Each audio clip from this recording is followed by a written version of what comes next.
Subscribe कीजिए stars GK channel को और बेल आइकन को दबाइए जनरल नॉलेज वीडियोस सबसे पहले देखने के लिए। Hello everyone, welcome to Stars GK. और आज हम डिस्कस करेंगे फिज़िक्स की pointer series.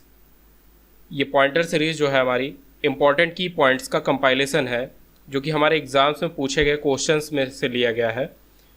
Very important topics है ये हमारे एग्ज़ाम्स, जैसे कि SSC, railway, civil services, UPSC and other state level examinations में पूछे गए क्वेश्चंस का कंपाइलेशन है।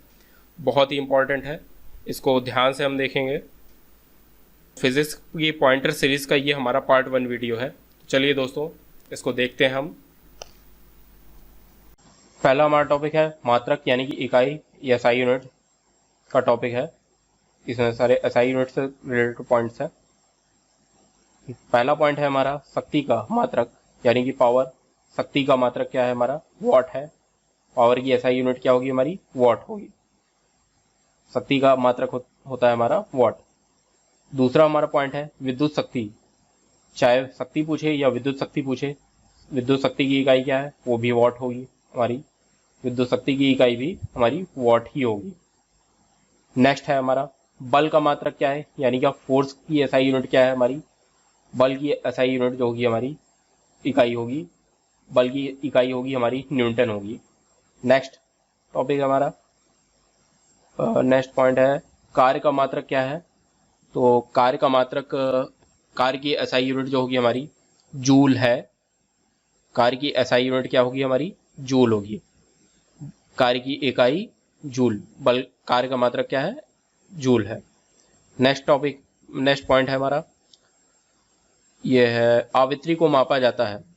आवृत्ति यानी कि फ्रीक्वेंसी को मापा जाता है, हर्ट्ज में नापा जाता है। हर्ट्ज में नापा जाता है फ्रीक्वेंसी को हर्ट्ज में ही नापते हैं। हर्ट्ज में नापा जाता है, इस तरह कुछ हर्ट्ज होता है। नेक्स्ट हमारा टॉपिक है चालक की वैद्युत प्रतिरोधकता। चालक की वैद्युत प्रतिरोधकता की इकाई है ओम मीटर। वैद्युत प्रतिरोधकता चालक की ओम मीटर, इसकी एसआई यूनिट क्या होगी? ओम मीटर होगी। चालक की वैद्युत प्रतिरोधकता की इकाई ओम मीटर होगी। नेक्स्ट प्रकाश वर्ष है। प्रकाश वर्ष वह दूरी जो प्रकाश एक वर्ष में तय करता है। प्रकाश जो लाइट होती है हमारी काफी हाई स्पीड से ट्रेवल करती है, तो जो प्रकाश एक वर्ष में जो दूरी तय करता है उसे एक प्रकाश वर्ष कहते हैं। प्रकाश वर्ष वह दूरी जो प्रकाश एक वर्ष में तय करता है। नेक्स्ट है हमारा पारसेक। काफी इंपॉर्टेंट है, वेरी इंपॉर्टेंट क्वेश्चन है, इंपॉर्टेंट है। पारसेक, एक पारसेक तारों संबंधी दूरियां नापने के लिए यूज किया जाता है।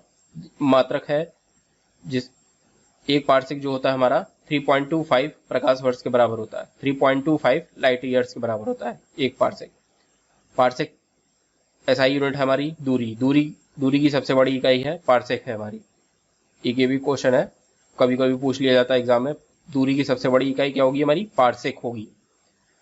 नेक्स्ट पॉइंट है माप की वह इकाई जिसे 0.39 से गुणा करने पर इंच प्राप्त होता है। माप की वह इकाई जिसे 0.39 से गुणा करने पर इंच प्राप्त होता है सेंटीमीटर होती है, याद रखेंगे। नेक्स्ट है 6 फीट लंबे व्यक्ति की ऊंचाई नैनोमीटर में व्यक्त की जाएगी। 6 फीट लंबे व्यक्ति की ऊंचाई नैनोमीटर में व्यक्त की जाएगी, यानी कि 6 फीट को नैनोमीटर में 183 इंटू 10 की पावर 7 नैनोमीटर, यानी 183 गुणे 10 की घाते 7 नैनोमीटर। 183 इंटू 10 की पावर 7 नैनोमीटर, 6 फीट। एक नैनोमीटर जो होता है हमारा 10 की पावर -7 सेंटीमीटर के बराबर होता है। एक नैनोमीटर जो होता है हमारा 10 की पावर -7 सेंटीमीटर के बराबर होता है। नेक्स्ट पॉइंट है हमारा एम्पियर। एम्पियर किसकी एसआई यूनिट है? एम्पियर करंट की एसआई यूनिट है। किसकी इकाई? एम्पियर किसकी इकाई है? विद्युत धारा नापने की इकाई है, विद्युत धारा नापने की इकाई। नेक्स्ट है हमारा प्रतिबल, बल, विकृति तथा दाब में वह राशि जिसका कोई मात्रक नहीं है। तो विकृति जो होगी हमारा बल, प्रतिबल, दाब की एसआई यूनिट प्रेशर होती है। विकृति की कोई एसआई यूनिट नहीं होती, विकृति होगा ऐसा। नेक्स्ट मैच द फॉलोइंग है। त्वरण किससे रिलेटेड है? मीटर पर सेकंड स्क्वायर से रिलेटेड है त्वरण। बल किससे रिलेटेड है? फोर्स की एसआई यूनिट न्यूटन होती है। कृतकार किसे कार्य की एसआई यूनिट जूल, वर्क की एसआई यूनिट जूल होती है। आवेग न्यूटन सेकेंड, द्रव्यमान किलोग्राम से रिलेटेड है। दाब जो होता है हमारा पास्कल, दाब की एसआई यूनिट क्या है, पास्कल है। नेक्स्ट मैच द फॉलोइंग है। वॉट, वॉट किसकी एसआई यूनिट है, शक्ति, सामर्थ्य की। नॉट जो होता है काफी इंपॉर्टेंट है ये, नॉट समुद्र जहाज की गति से रिलेटेड है। नॉट जो है हमारा समुद्र जहाज की गति से रिलेटेड है। नॉटिकल मील, ये भी काफी इंपॉर्टेंट है। नॉटिकल मील नौका संचालन में प्रयुक्त दूरी की इकाई से रिलेटेड है। नौका संचालन में प्रयुक्त दूरी की इकाई है, नौका संचालन में प्रयुक्त दूरी की इकाई, नॉटिकल मील को नौका संचालन में प्रयुक्त दूरी की इकाई। नेक्स्ट है कैलोरी, ऊष्मा से रिलेटेड है। नेक्स्ट है वोल्ट, वोल्ट किससे रिलेटेड है, विभवांतर से रिलेटेड है वोल्ट, एनसीएल डिफरेंस होता है इसका। नेक्स्ट देखेंगे उच्च वेग जो है हमारा मैक से रिलेटेड है, उच्च वेग मैक से रिलेटेड है। एंगस्ट्रॉम जो है हमारा प्रकाश के तरंग दैर्घ्य की इकाई है, तरंग दैर्घ्य की इकाई एंगस्ट्रॉम होगी, प्रकाश के तरंग दैर्घ्य की इकाई एंगस्ट्रॉम होगी। एंगस्ट्रॉम जो है हमारा प्रकाश के तरंग दैर्घ्य से रिलेटेड है।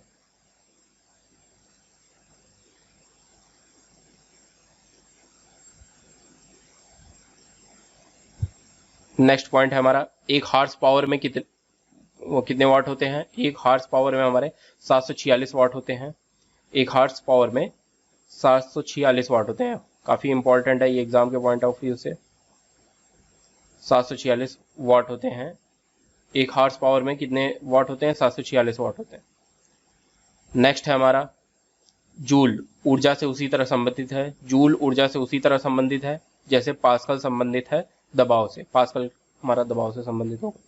नेक्स्ट है एक माइक्रोन बराबर है, एक माइक्रोन जो है बराबर है 1/1000 मिलीमीटर के, 1/1/1000 मिलीमीटर के बराबर है।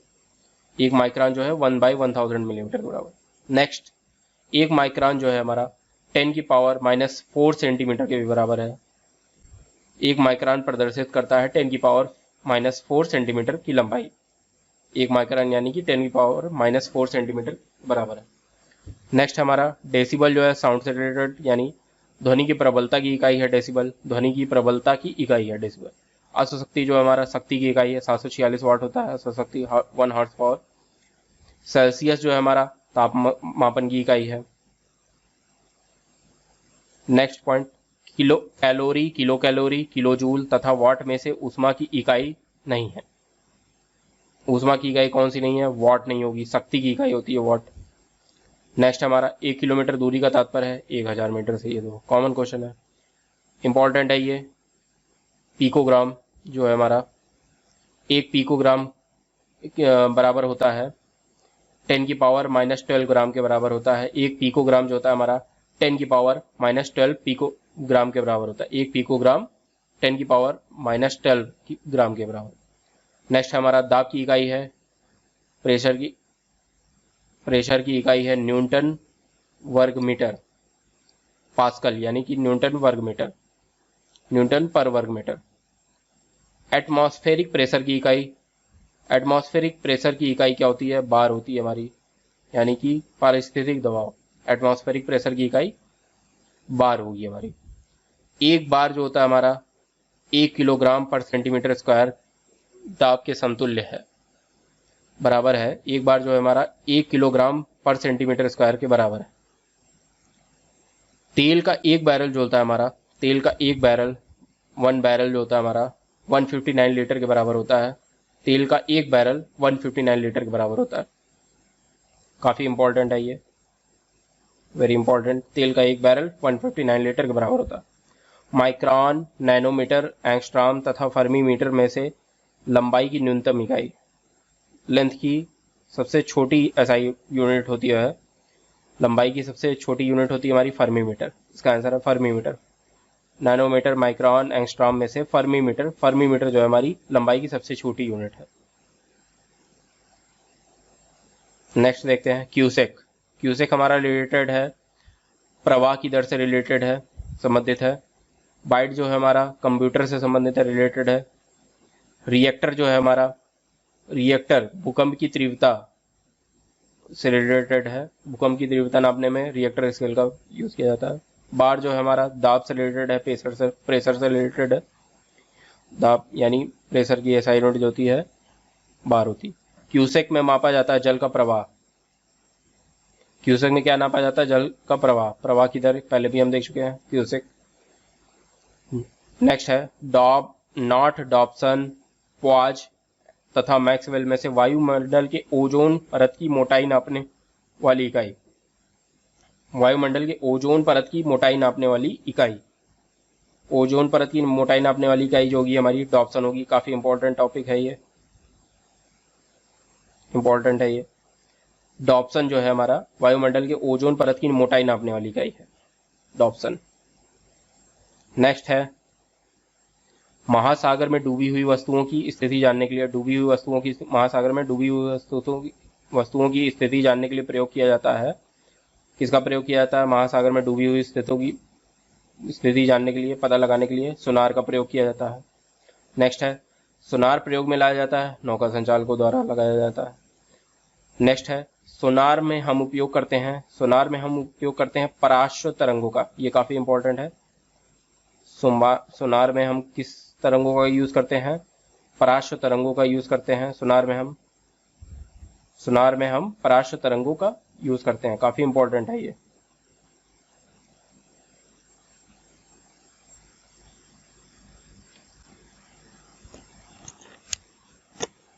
नेक्स्ट है हमारा, नेक्स्ट टॉपिक है ध्वनि की तीव्रता नापने वाला यंत्र। ध्वनि की तीव्रता मापने वाला यंत्र क्या है? हमारा ऑडियोमीटर है। ध्वनि की तीव्रता मापने वाला यंत्र ऑडियोमीटर। नेक्स्ट है हमारा बैरोमीटर, एनीमोमीटर, हाइड्रोमीटर तथा विंडवेन में से वायु की गति नापी जाती है एनीमोमीटर द्वारा। वायु गति किससे नापी जाती है? एनीमोमीटर द्वारा नापी जाती है, याद रखेंगे, इंपॉर्टेंट है ये। वायु की गति एनीमोमीटर द्वारा नापी जाती है, एनीमोमीटर। कई बार एग्जाम में पूछा जा चुका है ये क्वेश्चन। नेक्स्ट है हमारा एमीटर, विद्युत धारा को नापने में यूज किया जाता है। टैकियोमीटर, क्षैतिज दूरियों, लंबवत उन्नयनों एवं दिशाओं का मापन, दिशाओं का मापन याद करने के लिए टैकियोमीटर क्षैतिज दूरियों, लंबवत उन्नयनों एवं दिशाओं का मापन में यूज किया जाता है। पायरोमीटर, काफी इंपॉर्टेंट टॉपिक है ये। पायरोमीटर हमारा किस में यूज होता है? उच्च ताप के मापन में यूज किया जाता है। पायरोमीटर का यूज जो होता है हमारा उच्च ताप के मापन में यूज होता है पायरोमीटर का, याद रखेंगे, बहुत ही इंपॉर्टेंट है। पायरोमीटर जो यूज किया जाता है उच्च ताप के मापन में किया जाता है। नेक्स्ट है ताप विद्युत तापमापी, विकिरण तापमापी, गैस तापमापी तथा द्रव्य तापमापी में से पायरोमीटर कहा जाता है विकिरण तापमापी को पायरोमीटर कहा जाता है। विकिरण तापमापी को पायरोमीटर कहा जाता है। वह थर्मामीटर जो 2000 डिग्री सेल्सियस मापने के लिए हेतु उपयुक्त हो तो पूर्व विकिरण पायरोमीटर उपयुक्त होता है 2000 डिग्री सेल्सियस नापने के लिए। नेक्स्ट है पायरो हीलियोमीटर का प्रयोग किया जाता है। हीलियोमीटर का प्रयोग किया जाता है सोलर रेडिएशन नापने के लिए। सोलर रेडिएशन को नापने के लिए पायरो हीलियोमीटर का प्रयोग किया जाता है। देखिए इतने सारे टॉपिक हैं। पायरोमीटर उच्च तापमापन में, और पायरो हीलियोमीटर जो होता है हमारा वो सोलर रेडिएशन को नापने के लिए उपयोग किया जाता है। नेक्स्ट है मैनोमीटर के द्वारा की जाती है गैस दाब की माप। मैनोमीटर जो होता है हमारा गैस के दाब की माप, यानी गैस के दबाव को, प्रेशर नापने के लिए मैनोमीटर का प्रयोग किया जाता है। ये भी इंपॉर्टेंट है काफी। गैस के दाब को मापने के लिए मैनोमीटर का प्रयोग किया जाता है। नेक्स्ट देखेंगे match the following. Hygrometer, hygrometer हमारा रिलेटेड है सापेक्ष आर्द्रता, ह्यूमिडिटी। हाइग्रोमीटर जो होता है हमारा ह्यूमिडिटी नापने के लिए होता है। स्प्रिंग तुला यानी भार से रिलेटेड है हमारा स्प्रिंग तुला। नेक्स्ट है हमारा ऑडोमीटर। ऑडोमीटर वाहनों के पहियों की द्वारा तय की गई दूरी मापने का यंत्र होता है ओडोमीटर। और ओंडोमीटर क्या होता है हमारा? विद्युत चुंबकीय। ओंडोमीटर विद्युत चुंबकीय की आवृत्ति मापने का यंत्र होता है। विद्युत चुंबकीय की तरंगों की आवृत्ति विद्युत चुंबकीय तरंगों की आवृत्ति नापने का यंत्र होता है ओंडोमीटर होता है। ये थोड़ा अलग है ओंडोमीटर, काफी याद रखेंगे ओंडोमीटर।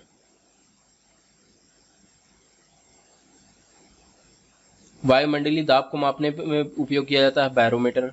एटमॉस्फेरिक प्रेशर बैरोमीटर का यूज करते हैं। एटमॉस्फेरिक प्रेशर को नापने के लिए बैरोमीटर का उपयोग किया जाता है। साधारणतः बैरोमीटर में होता है, बैरोमीटर में क्या होता है? पारा होता है, पारे का प्रयोग होता है। बैरोमीटर में पारे का प्रयोग किया जाता है। नेक्स्ट है दूध का आपेक्षिक घनत्व ज्ञात किया जाता है लैक्टोमीटर। दूध का आपेक्षिक घनत्व लैक्टोमीटर से ज्ञात किया जाता है, लैक्टोमीटर से। नेक्स्ट है थर्मोस्टेटर एक उपकरण है। थर्मोस्टेटर एक उपकरण है जो कार्य करता है इलेक्ट्रॉनिक थर्मामीटर की भांति। इलेक्ट्रॉनिक थर्मामीटर की भांति कार्य करता है थर्मोस्टेटर। काफी इंपॉर्टेंट है ये थर्मोस्टेटर, इलेक्ट्रॉनिक थर्मामीटर की भांति कार्य करता है। नेक्स्ट देखेंगे हम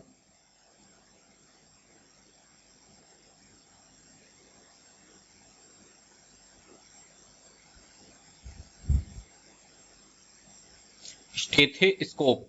स्टेथोस्कोप जो होता है हमारा किस लिए यूज होता है?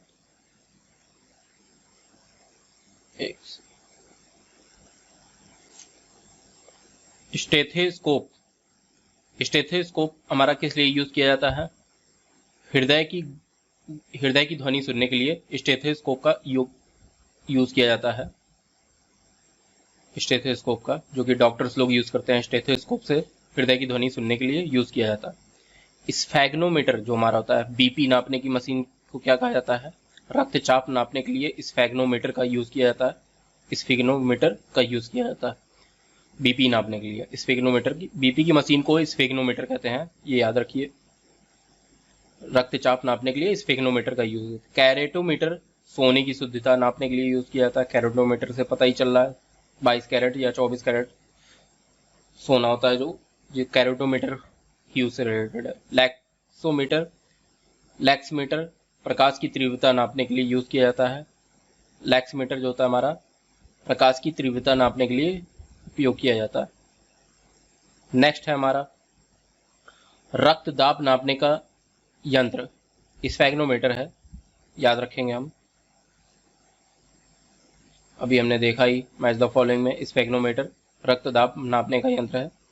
रडार में उपयोग आता है, रडार उपयोग में आता है रेडियो तरंगों द्वारा वस्तुओं की स्थिति ज्ञात करने में। रडार जो होता है, जो कि हमारे एयरलाइंस यूज करती है रडार तरंगों की द्वारा वस्तुओं की स्थिति ज्ञात करने में रडार में उपयोग किया जाता है। रेडियो तरंगों का यूज किया जाता है रडार में। नेक्स्ट है हमारा हिमनदी चाल, जनसंख्या वृद्धि, भूकंप तीव्रता तथा पृथ्वी के अंदर का तापमान रिएक्टर पैमाने पर मापी जाती है। भूकंप की तीव्रता रिएक्टर पैमाने पर क्या नापा जाता है? हमारा भूकंप की तीव्रता ही नापी जाती है। रिएक्टर पैमाना किसके लिए प्रयोग होता है? भूकंपीय लहरों की आयाम। भूकंपीय लहरों की आयाम के लिए रिएक्टर पैमाने का उपयोग किया जाता है। लहरों का आयाम, भूकंपीय लहरों का आयाम याद रखेंगे हम, काफी इंपॉर्टेंट है ये। नेक्स्ट देखते हैं आप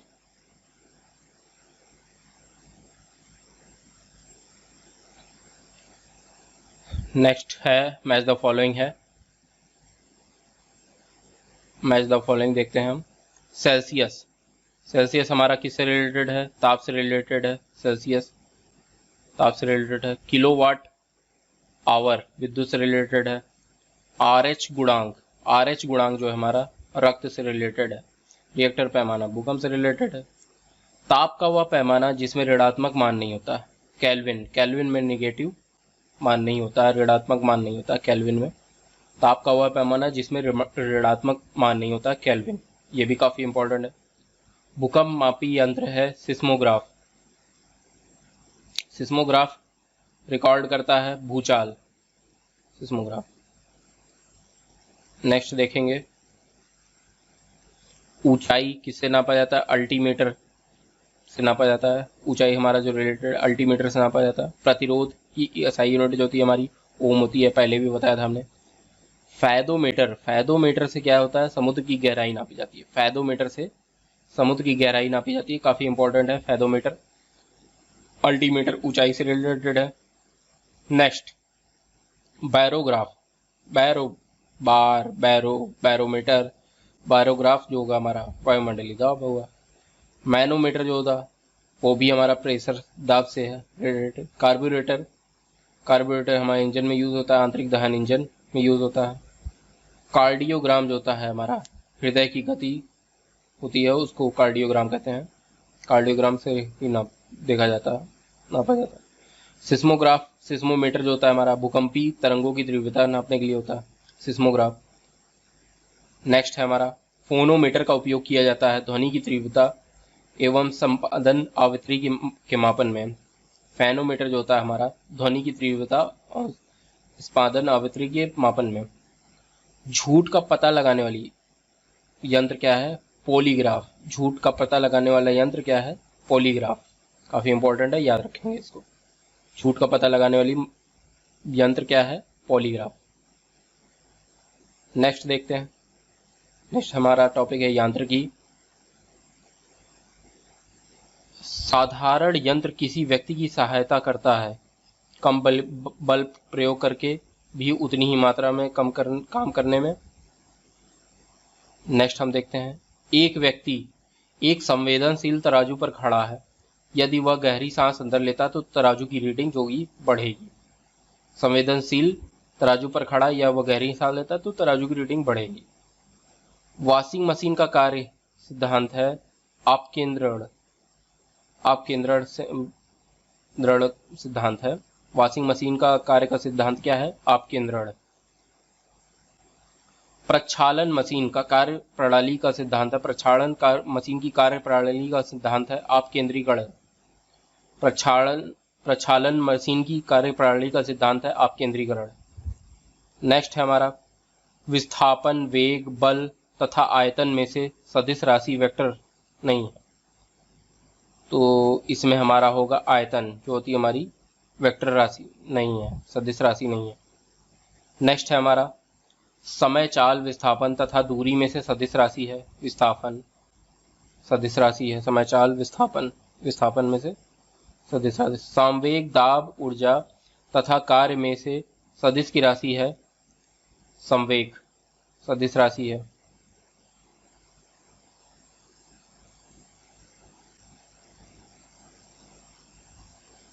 नेक्स्ट देखते हैं पदार्थ के संवेग। पदार्थ के संवेग और वेग के अनुपात में जो भौतिक राशि प्राप्त की जाती है वह है द्रव्यमान।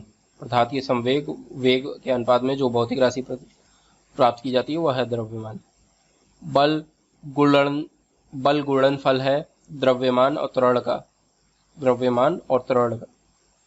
नेक्स्ट है यदि किसी धन के आयतन पृष्ठफल को निरूपित करने वाली संख्याएं समान हो तो उस घन के किनारे की लंबाई माप की इकाई होगी 6।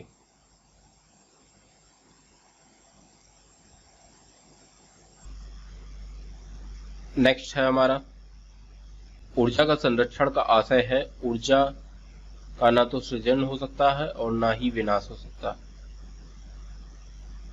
नेक्स्ट देखेंगे हवाओं की ऊर्जा होती है केवल गतिज, हवाओं की ऊर्जा जो होती है केवल गतिज होती है। वायु शक्ति, नेक्स्ट है वायु शक्ति विंड पावर में ऊर्जा का रूप जो विद्युत ऊर्जा में परिवर्तित होता है वह गतिज ऊर्जा का होता है। नेक्स्ट एक ट्रेन जैसे ही चलना आरंभ करती है उसमें बैठे हुए यात्री का सिर पीछे की ओर झुक जाता है, कारण है स्थिरता का जड़त्व, यानी स्थिरता का जड़त्व न्यूटन्स लॉ का नियम है ये, स्थिरता का जड़त्व।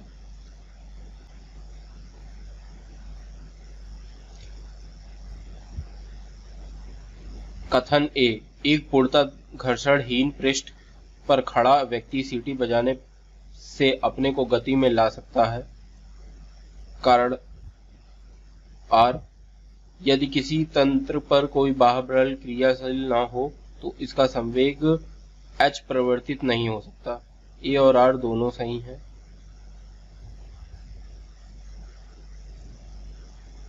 नेक्स्ट देखते हैं, सड़क पर चढ़ने वाली सड़क पर चलने की अपेक्षा बर्फ पर चलना कठिन है। सड़क पर चलने की अपेक्षा बर्फ पर चलना कठिन है क्योंकि बर्फ में सड़क की अपेक्षा घर्षण कम होता है। इसलिए कठिन है क्योंकि बर्फ में सड़क की अपेक्षा घर्षण कम होता है। भारी हुई गाड़ी को चलाने में उसे चलयमान रखने के लिए आवश्यक ताकत से अपेक्षाकृत अधिक ताकत से धक्का देना पड़ता है क्योंकि एक बार गाड़ी चल पड़ने के बाद घर्षण कम होता है। उसे चलयमान रखने के लिए आवश्यकता ताकत से अपेक्षाकृत अधिक ताकत से धक्का देना पड़ता है क्योंकि एक बार गाड़ी चल पड़ने के बाद घर्षण कम होता है। नेक्स्ट है, एक मनुष्य स्थिर नाव से 5 मीटर प्रति सेकंड की चाल से कूदा और नाव 0.5 मीटर प्रति सेकंड की चाल से खिसकी। नाव का द्रव्यमान मनुष्य के द्रव्यमान का है 10 गुना। नाव का द्रव्यमान जो है मनुष्य के द्रव्यमान का 10 गुना। नेक्स्ट है, एक ट्रक, एक कार और एक मोटरसाइकिल की गतिज ऊर्जाएं सामान्य हैं। यदि समान अवरोध बल लगाया जाए तो वे क्रमशः XYZ दूरी पर रुकें तो X = Y = Z। ये होगा आंसर। नेक्स्ट है, एक व्यक्ति कार में जो विराम में बैठा है, सड़क से कार के 4 पहियों में से प्रत्येक पर प्रतिक्रिया R है, जबकि कार सीधी समतल सड़क पर चलेगी तो अग्र पहियों में प्रत्येक पर प्रतिक्रिया आगे के पहियों में प्रत्येक पर प्रतिक्रिया R से कम होगी, पिछले के पहियों से कम होगी। नेक्स्ट है, दो समान द्रव्यमान वस्तुओं की गतिज ऊर्जाओं का अनुपात है। दो समान द्रव्यमान वस्तुओं की गतिज ऊर्जा का अनुपात होता है 4:9 और उनके वेगों का अनुपात होगा 2:3। 4:9 और उनके वेगों का अनुपात होगा 2:3। तेल से अंशतः भरा हुआ तेल का एक टैंकर समतल सड़क पर आगे की ओर एक समान त्वरण से जा रहा है।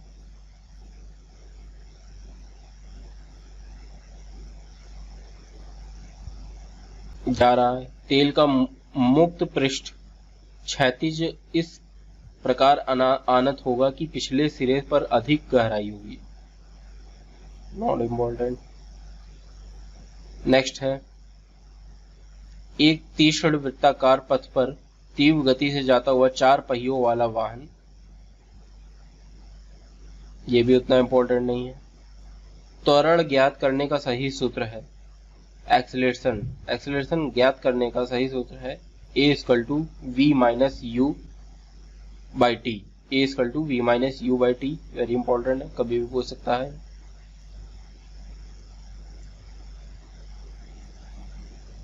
नेक्स्ट है, वह वैज्ञानिक जिसने न्यूटन से पूर्व ही बता दिया था कि सभी वस्तुएं पृथ्वी की ओर गुरुत्वाकर्षित हैं। न्यूटन से पहले वह वैज्ञानिक जिसने बता दिया था कि पृथ्वी की ओर सभी वस्तुएं पृथ्वी की ओर गुरुत्वाकर्षित है, ब्रह्मगुप्त। वेरी इंपॉर्टेंट है, न्यूटन से पहले इन्होंने बताया था गुरुत्वाकर्षण, मतलब पृथ्वी की तरफ सारी वस्तुएं गुरुत्वाकर्षित हैं। गुरुत्वाकर्षण का सिद्धांत दिया था आइजैक न्यूटन ने, ये सभी को पता है, कॉमन क्वेश्चन है। गुरुत्वाकर्षण के सार्वभौमिक नियम का प्रतिपादन किया न्यूटन ने। गुरुत्वाकर्षण के सार्वभौमिक नियम का प्रतिपादन किया था न्यूटन ने। नेक्स्ट, न्यूटन के गति के नियम को कहा जाता है जड़त्व का नियम। न्यूटन की गति के नियम को कहा जाता है जड़त्व का नियम। वैज्ञानिक प्रबंधन के जनक हैं F.W. टेलर। नेक्स्ट है अंतरिक्ष यात्री निर्वात सीधे खड़े नहीं रह सकते क्योंकि वहां गुरुत्वाकर्षण नहीं होता। सीधे खड़े नहीं रह सकते क्योंकि वहां गुरुत्वाकर्षण नहीं होता। नेक्स्ट है अंतरिक्षयान, अंतरिक्षयान जो चक्कर लगा रहा है से एक सेब को छोड़ा जाता है। अंतरिक्षयान जो कि चक्कर लगा रहा है और उसे एक सेब को छोड़ा जाता है। अंतरिक्षयान के साथ साथ उसी गति से वह गतिवान होगा जो सेब छोड़ा गया है। नेक्स्ट है पीसा, पीसा की झुकी हुई मीनार क्यों नहीं गिरती है? पीसा की झुकी हुई मीनार क्यों नहीं गिरती? क्योंकि गुरुत्व केंद्र से जाने वाली ऊर्ध्वाधर लाइन तल के अंदर रहती है। गुरुत्व केंद्र की से जाने वाली ऊर्ध्वाधर लाइन जो है तल के अंदर रहती है। नेक्स्ट है यदि पृथ्वी और सूर्य की दूरी से जो स्थान दुगनी पर होती है तो सूर्य और पृथ्वी पर गुरुत्वाकर्षण का बल, सूर्य द्वारा पृथ्वी पर गुरुत्वाकर्षण का बल जो पड़ता है वह होगा उसका चौथा भाग। अभी जितना है मतलब जितना गुरुत्वाकर्षण जो पृथ्वी पर लग रहा है उसका चौथा भाग लगेगा। अगर सूर्य और पृथ्वी की दूरी दुगनी हो जाए तो चौथा भाग हो जाएगा, कम हो जाएगा, गुरुत्वाकर्षण कम होगा अगर दुगनी होगी दूरी तो। नेक्स्ट है जब कोई वस्तु ऊपर से गिराई जाती है तो उसका भार होता है अपरिवर्तित, मतलब कोई चेंज नहीं होता। ऊपर से गिराई जाती है अगर कोई वस्तु। नेक्स्ट है लकड़ी, लोहे व मोम के समान आकार के टुकड़ों की समान ऊंचाई से पृथ्वी पर गिराया जाता है। जो टुकड़ा सर्वप्रथम पृथ्वी की सतह पर पहुंचेगा वह है, सभी साथ पहुंचेंगे, लकड़ी, मोम और लोहा। नेक्स्ट है हवा में लोहे और लकड़ी की समान भार की गेंद को समान ऊंचाई से गिराने पर लकड़ी की गेंद बाद में गिरेगी। इसका आंसर होगा लकड़ी की गेंद क्योंकि हल्की होती है। नेक्स्ट है दो गेंदें ए और बी क्रमशः 10 किलोग्राम 1 किलोग्राम की हैं। उन्हें 20 मीटर की ऊंचाई से एक साथ गिराया जाता है तो भूमि पर दोनों ही गेंदें ए और बी एक साथ पहुंचेंगी, चाहे वो 10 किलो की हो या 1 किलो की हो, वो दोनों एक साथ ही पहुंचेंगी भूमि पर। नेक्स्ट है कथन, चंद्रमा पर मानव का वजन पृथ्वी की तुलना में 1/6 रहता है। नेक्स्ट है कारण, चंद्रमा पर पृथ्वी की तरह गुरुत्वाकर्षण नहीं, चंद्रमा पर पृथ्वी की तरह। कथन सही है परंतु कारण गलत है। कथन जो है सही है, 1/6 होता है। चंद्रमा पर मानव का जो वजन है पृथ्वी की तुलना में 6वां भाग होता है, 1/6 होता है। वेरी इंपॉर्टेंट है, ये पूछ सकता है। 1/6 होता है पृथ्वी की तुलना में, मानव का वजन 1/6 रहता है चंद्रमा पर। किसी पिंड का भार ध्रुवों पर अधिक होता है, किसी भी पिंड का भार जो होता है ध्रुव पर अधिक होता है। नेक्स्ट है मानव शरीर का भार ध्रुवों पर अधिकतम रहेगा। ध्रुव पर याद रखेंगे हम, ध्रुव पर कोई भी चीज हो, वस्तु हो या जो पिंड हो या मानव शरीर हो, तो उसका भार जो होगा अधिकतम होगा, सर्वाधिक होगा। ध्रुव पर सबसे भार, वेट सबसे ज्यादा होगा।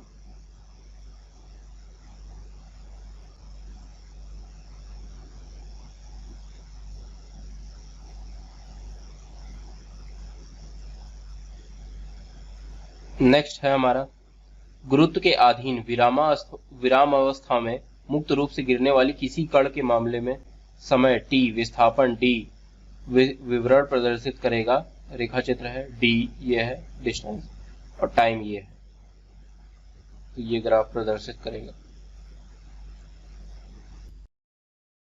नेक्स्ट हम देखते हैं, स्टार्ट करते हैं। नेक्स्ट है हमारा एक चिकना अनंत तल क्षैतिज के साथ थीटा कोण बनाता है, जैसा कि दी गई आकृति में दिखाया गया है।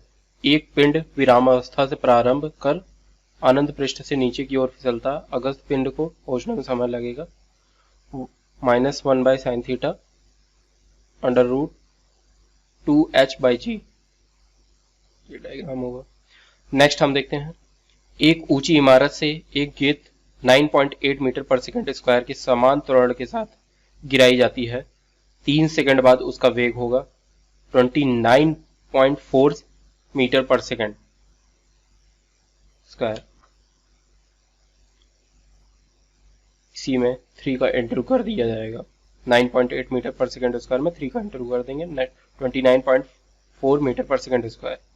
नेक्स्ट देखते हैं, यदि पृथ्वी का द्रव्यमान वही रहे और त्रिज्या 1% से कम हो जाए तब पृथ्वी के तल पर जी का मान जो रहेगा वो 2% बढ़ जाएगा। अगर त्रिज्या 1% से कम हो जाए, द्रव्यमान वही रहेगा, तो पृथ्वी के तल पर जी का मान जो रहेगा 2% बढ़ जाएगा। नेक्स्ट देखते हैं, विनाशकारी भूकंप के गुरुत्व के कारण त्वरण पैदा होगा ग्रेटर देन 980 सेंटीमीटर पर सेकंड स्क्वायर, 980 सेंटीमीटर पर सेकंड स्क्वायर के से ज्यादा होगा गुरुत्व। भूकंप के कारण गुरुत्व का कारण त्वरण जो होगा 980 सेंटीमीटर पर सेकंड स्क्वायर से ज्यादा होगा।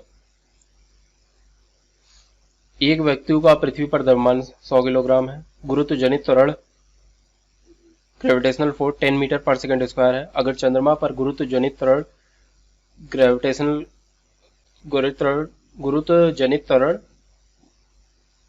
ग्रेविटेशनल का 1/6 है, तो चंद्रमा पर वस्तु का द्रव्यमान होगा 100 किलोग्राम, सेम ही होगा।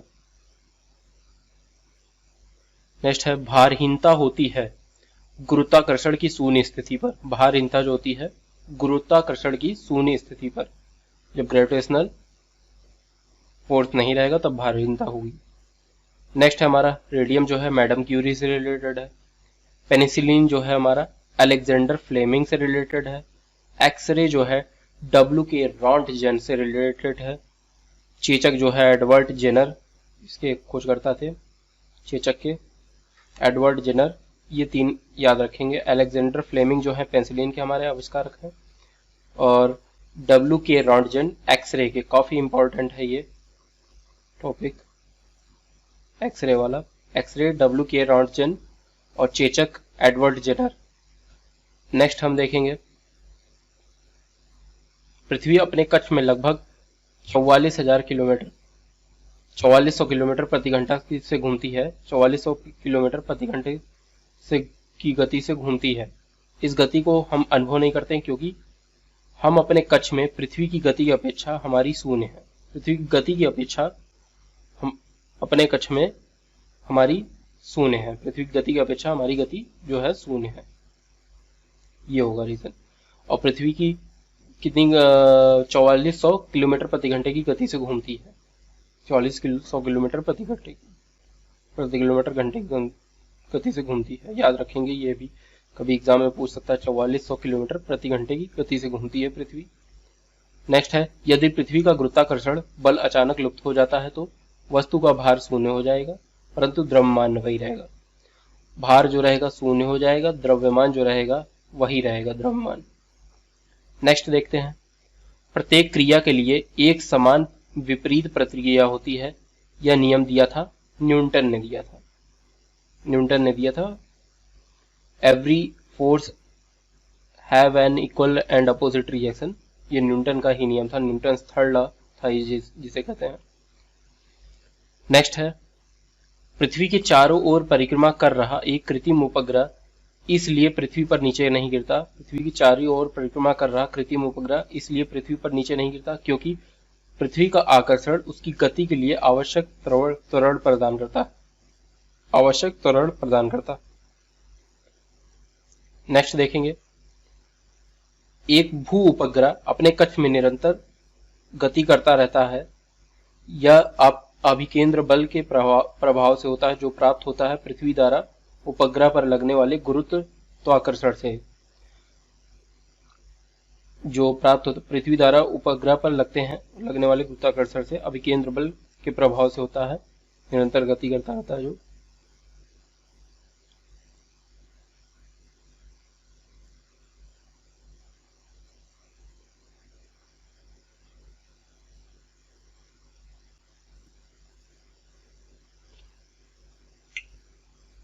नेक्स्ट देखते हैं, कृत्रिम उपग्रह पृथ्वी से सुस्पष्टता से ट्रैक किया जा सकता है डॉपलर प्रभाव द्वारा।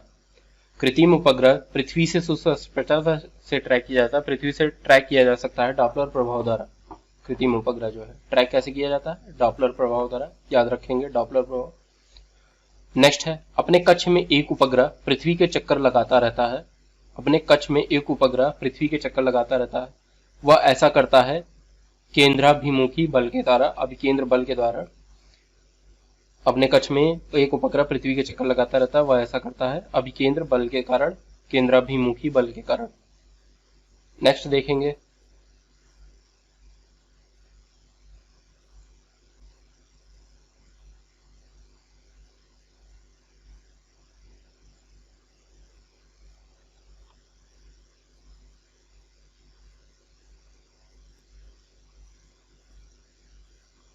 नेक्स्ट है, जब किसी साबुन के बुलबुले को आवेशित किया जाता है तो बुलबुले की त्रिज्या बढ़ जाती है। जब किसी साबुन के बुलबुले को आवेशित किया जाता है तो बुलबुले का डायमीटर जो रहता है, बुलबुले का साइज जो होता है बड़ा हो जाता है। नेक्स्ट है, एक ही पदार्थ से बने चार तार जिनकी विमाएं दो दी गई हैं, अलग अलग एक ही भार से खींचे जाते हैं तो अधिकतम धैर्य वृद्धि क्या होगी? 3 मीटर लंबाई होगी 1.5 मीटर वाले तार की। नेक्स्ट हम देखते हैं, केशिकव कारण नहीं है, पौधों की जड़ों से जल के इसके पर्ल समूह पर की ओर बढ़ने के लिए। नेक्स्ट है हमारा, बत्ती वाले स्टोव में केरोसिन बत्ती के ऊपर चढ़ने का कारण है पृष्ठ तनाव, यानी कि सरफेस टेंशन होता है। केरोसिन बत्ती के ऊपर चढ़ता है बत्ती वाले स्टोव में, जो वो किस कारण चलता है? पृष्ठ तनाव के कारण, सरफेस टेंशन के कारण। नेक्स्ट है, एक केस नली में जल की अपेक्षा एक तरल की अधिक ऊंचाई तक चढ़ता है। जल की अपेक्षा एक तरल अधिक ऊंचाई चढ़ता है तो इसका कारण है तरल का पृष्ठ तनाव जल की अपेक्षा ज्यादा है। तरल का पृष्ठ तनाव जल की अपेक्षा ज्यादा है, इसीलिए वो अधिक ऊंचाई तक चढ़ता है। नेक्स्ट है, जब किसी झील की तली से उठकर वायु का बुलबुला ऊपरी सतह तक आएगा तो उसका आकार जो रहेगा बढ़ जाएगा। ऊपरी सतह तक अगर बुलबुला आता है तो आकार बढ़ जाएगा तली से उठकर। नेक्स्ट है, हवाई जहाज से यात्रा करते समय पेन से स्याही निकलने लगती है एटमॉस्फेरिक प्रेशर की कमी के कारण, वायु दाब में कमी के कारण। वायु दाब में कमी के कारण पेन से स्याही निकलने लगती है हवाई जहाज में। नेक्स्ट है, ऑटोमोबाइल्स के हाइड्रोलिक ब्रेक के कारण कार्य सिद्धांत आधारित है हाइड्रोइलेक्ट्रिक ब्रेक। ऑटोमोबाइल्स यानी कि कार और बाइक में जो हाइड्रोलिक ब्रेक होती है वो पास्कल के नियम पर आधारित है, दाब के नियम पर आधारित है, यानी कि पास्कल। नेक्स्ट है, ऑटोमोबाइल ने भारतीयों विशेष रूप से ग्रामीणों के क्षेत्रों के लोगों के सामाजिक जीवन में क्रांति ला दी है, लोगों के आवागमन और जुड़ाव के संबंध में। नेक्स्ट देखते हैं हम, बैरोमीटर पाठन में अचानक गिरावट हो जाने से जो मौसम की दिशा इंगित होती है, अगर बैरोमीटर में पाठन में अचानक गिरावट आ जाती है तो तूफानी मौसम को इंगित करता है, वो इंडिकेट करता है।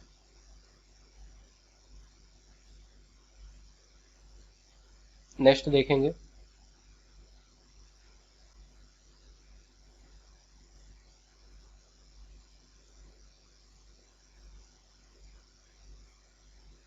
पेट्रोलियम परिष्करण उत्पाद है एस्फॉल्ट। ये देखते हैं, पेट्रोलियम परिष्करण का उत्पाद है एस्फॉल्ट, याद रखेंगे, इंपॉर्टेंट है ये टॉपिक। पेट्रोलियम परिष्करण का उत्पाद है एस्फॉल्ट। नेक्स्ट है, कड़े जाड़े में झील की सतह हिमशित हो जाती है किंतु उसके तल के जल का द्रव अवस्था में बनाया जाता है। उसके नीचे का जल जो होता है द्रव अवस्था में, लिक्विड फॉर्म में बना रहता है, पानी की तरह रहता है। इसका कारण है जल की सघनता घनत्व 4 डिग्री सेल्सियस पर अधिकतम होती है। 4 डिग्री सेल्सियस पर उसकी सघनता घनत्व अधिकतम होती है, इसीलिए झील की सतह पर हिमशितित हो जाती है, बर्फ बन जाती है, लेकिन उसके नीचे का जल द्रव अवस्था में बना रहता है क्योंकि जल की सघनता 4 डिग्री सेल्सियस पर अधिकतम होती है। नेक्स्ट है, शीतकाल में जब झील की ऊपर की सतह का पानी बर्फ में बदल जाता है फिर भी जलीय जंतु जीवित रहते हैं, क्योंकि पानी का घनत्व 4 डिग्री सेल्सियस पर सबसे अधिक होता है, जिससे बर्फ की ऊपरी सतह के नीचे पानी रहता है। ऊपरी सतह के नीचे पानी रहता है क्योंकि पानी का घनत्व जो रहता है 4 डिग्री सेल्सियस पर सबसे अधिक होता है, जिसे ऊपर बर्फ बनी रहती है, नीचे लिक्विड होता है, वाटर होता है। नेक्स्ट, बर्फ जमी झील के अंदर मछलियां जीवित रहती हैं, क्योंकि झील की तली पर जल नहीं जम पाता। बर्फ जमी झील के अंदर मछलियां जीवित रहती हैं, क्योंकि झील की तली पर, झील के अंदर साइड जल नहीं जम पाता। नेक्स्ट है, वस्तु की मात्रा बदलने पर अपरिवर्तित होगा, क्या होगा? घनत्व।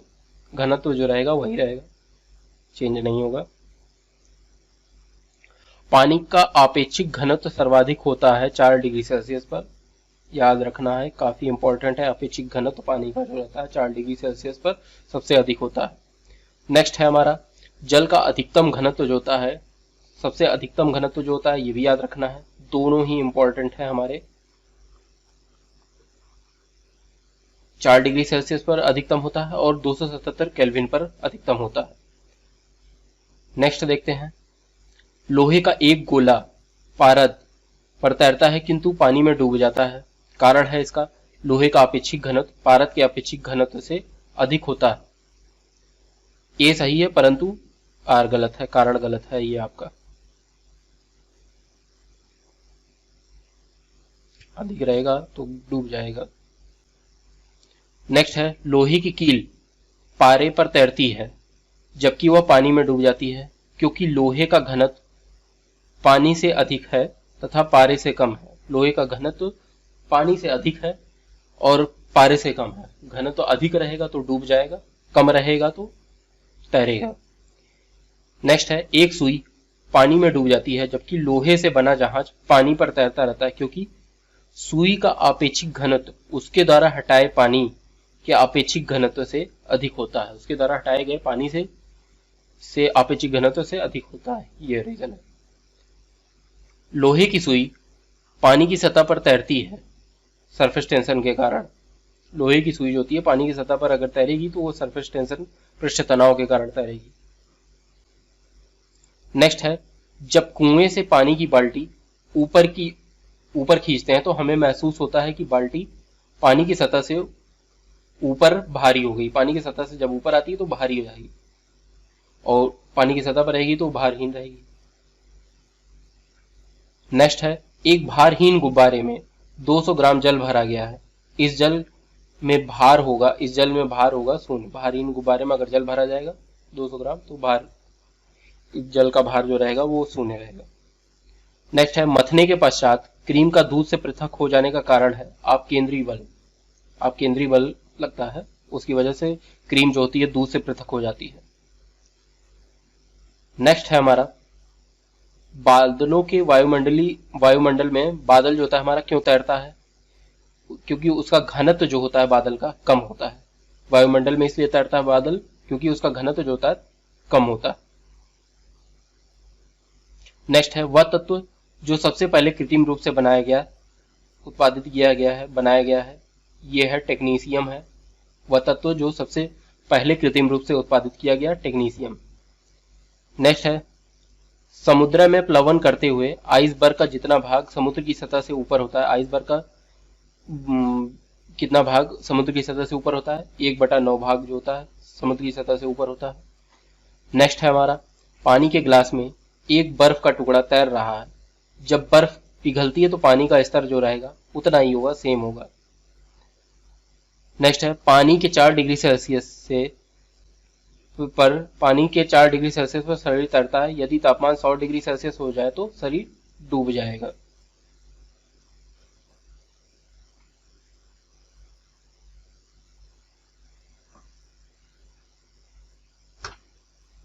नेक्स्ट देख लेते हैं,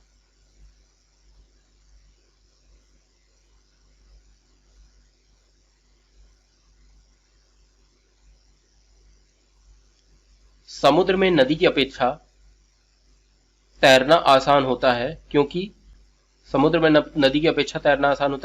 का जल जो होता है नमकीन होता है, जिससे उसका घनत्व जो होता है समुद्र का अधिक हो जाता है, समुद्र का जल का घनत्व तो अधिक हो जाता है और हमारा कम हो जाता है, इसलिए उसमें तैरना आसान होता है, क्योंकि उसका रीजन होता है जल उसका नमकीन होता है। नेक्स्ट, जब कोई जहाज नदी से सागर में घुसता है वह ऊपर की ओर उठता है, कुछ ऊपर की ओर उठता है। नेक्स्ट है कथन, जब कोई जहाज नदी से निकलकर सागर में प्रवेश करता है वह कुछ ऊपर की ओर उठता है। कारण है इसका दिया गया है, सागर के जल का घनत्व, सागर के जल का घनत्व नदी के जल के घनत्व से अधिक है। दोनों ही सही है, क्योंकि समुद्री जल जो होता है नमकीन होता है, इसलिए घनत्व उसका अधिक होगा। नेक्स्ट है स्थित विज्ञान, स्टैटिक्स संबंधित है विश्राम स्थिति से, विश्राम स्थिति से संबंधित है। नेक्स्ट देखेंगे हमारा टॉपिक है, ये प्रकाश का टॉपिक है। वह विकिरण जिसमें ऊर्जा की प्रति क्वांटम सर्वाधिक होगी, वह विकिरण जिसमें ऊर्जा की प्रति क्वांटम सर्वाधिक होगी 200 to 280 nm, याद रखेंगे, इसमें ऊर्जा की प्रति क्वांटम सर्वाधिक होगी 200 to 280 nm।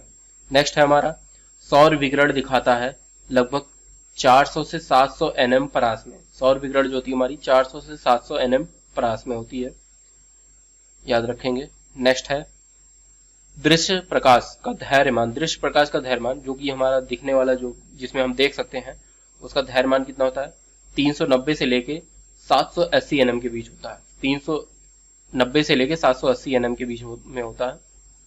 नेक्स्ट है हमारा मानव आंख दृश्य प्रकाश के जिस तरंग दैर्घ्य के लिए सर्वाधिक सुग्राही है, वो मानव आंख जो हमारी आंख है वो सर्वाधिक सुग्राही है तरंग दैर्घ्य के लिए 5500 एंगस्ट्रॉम, 5500 एंगस्ट्रॉम पे के लिए हमारी आंख जो है मतलब सुग्राही है। नेक्स्ट, प्रकाश विकिरणों की विकृति होती है तरंग एवं कण दोनों के समान, तरंग और कण दोनों के समान प्रकाश विकिरणों की प्रकृति होती है, ये प्रकृति जो होती है तरंग और कण दोनों के समान। नेक्स्ट है प्रकाश सीधी रेखा में चलता प्रतीत होता है क्योंकि प्रकाश का तरंग दैर्घ्य बहुत छोटा होता है, प्रकाश का जो तरंग दैर्घ्य होता है बहुत छोटा होता है, इसीलिए प्रकाश सीधी रेखा में चलता प्रतीत होता है।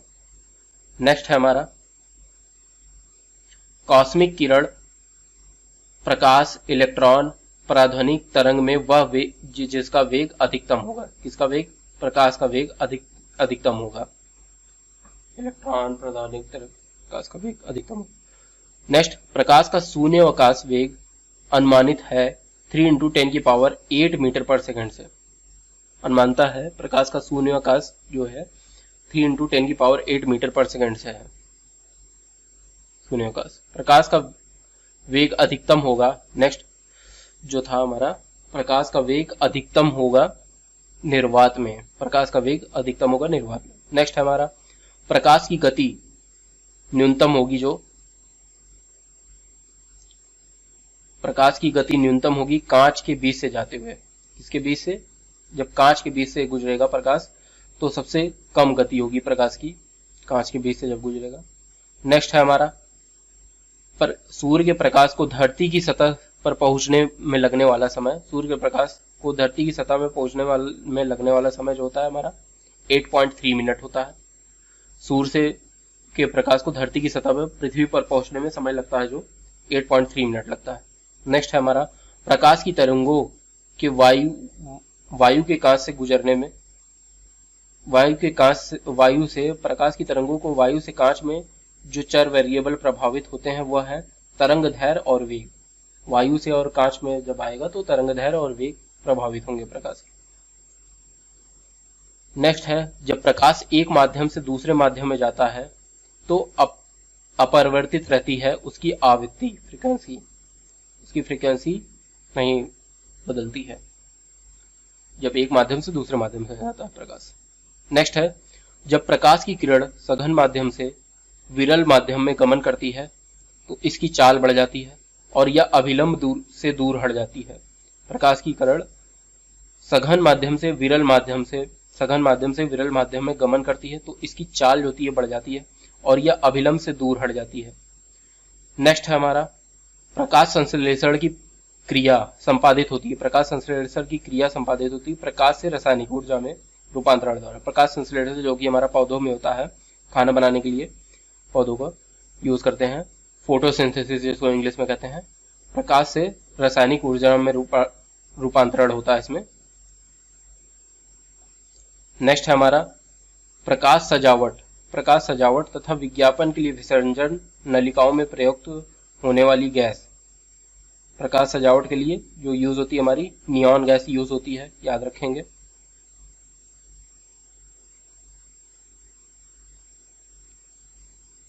नेक्स्ट है हमारा साबुन के पतले झाग में। साबुन के पतले झाग में चमकदार रंगों का बनना परिणाम है बहुलित परावर्तन और व्यतिकरण।